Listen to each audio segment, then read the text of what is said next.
Good morning sir. Good morning. Ready అవు, tiffin చేద్దు కానీ.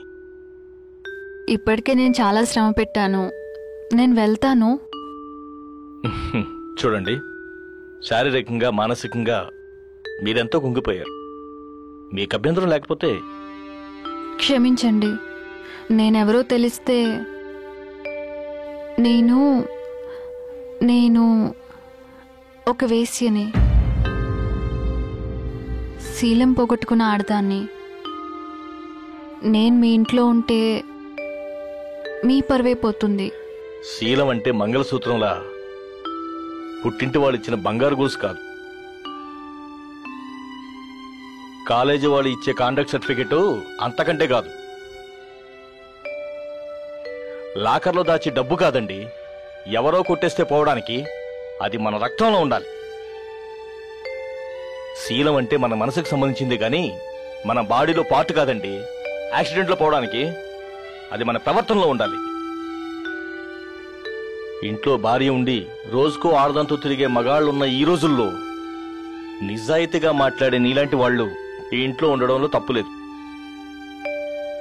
అంతగా వెళ్ళాలనుకుంటే కోలుకున్న తర్వాత వెళ్ళండి.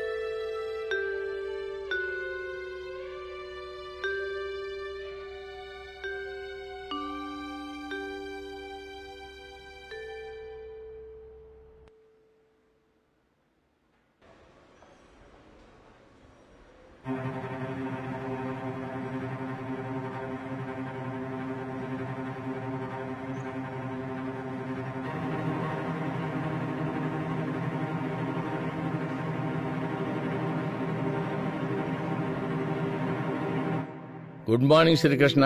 Good morning. ఏంటి ఆఫీస్ అంతా చెవులు కొరుకుంటున్నారు?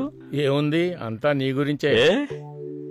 జీతాలు తక్కువగా ఇస్తున్నానా? కాదు కాదు, నీ ఇంట్లో ఏదో అమ్మాయిని పెట్టుకున్నావుగా, తనకి నీకు ఏదో ఉందని అనుకుంటున్నారు. నువ్వు ఉంచుకున్నావని అంటున్నారు. ఎవరండి అంతమంటున్నది? ఏ చెప్తే కొట్టేస్తావా? నరికి పాత్ర వేస్తా. వీళ్ళు మీ ఆఫీసులో పనిచేస్తున్నారు కాబట్టి కొట్టేస్తావు. మరి ఊళ్ళో వాళ్ళందరినీ ఏం చేస్తావు చెప్పవయ్యా?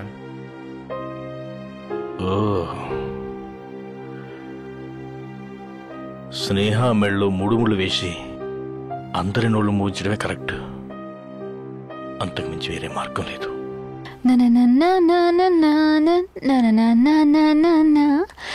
స్నేహ, నేను చాలా రోజుల నుంచి నీకు విషయం చెప్పాలనుకుంటున్నాను. చెప్పండి. మనిద్దరం ఇంట్లో ఉంటే నలుగురు 4 రకాలుగా అనుకుంటున్నారు. అందుకని నేను నిన్ను పెళ్లి చేసుకోవాలనుకుంటున్నాను.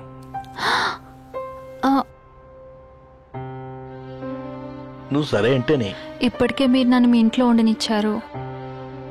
మీ మంచితనాన్ని అవకాశంగా తీసుకుని మిమ్మల్ని ఉపయోగించుకున్నానని చెడ్డ పేరు నాకొద్దు. స్నేహ, అవును, గుళ్ళో దేవుని రోజు చూడాలనుకోవడంలో తప్పులేదు. కానీ దేవుడి పక్కన చోటు కావాలనుకోవడం ఆశ అవుతుంది. నాకు అర్హత లేదు, అదృష్టం కూడా లేదు. నన్ను పెళ్లి చేసుకోవడానికి నీకేంటి అభ్యంతరం? నా గతం నాకు అవసరం లేదు. కానీ చెప్పాల్సిన బాధ్యత నాకుంది. మీరు ఇప్పుడు చూస్తున్న నేహ వేరు, అమాయకంగా కనిపించే ఆ నేహ వేరు.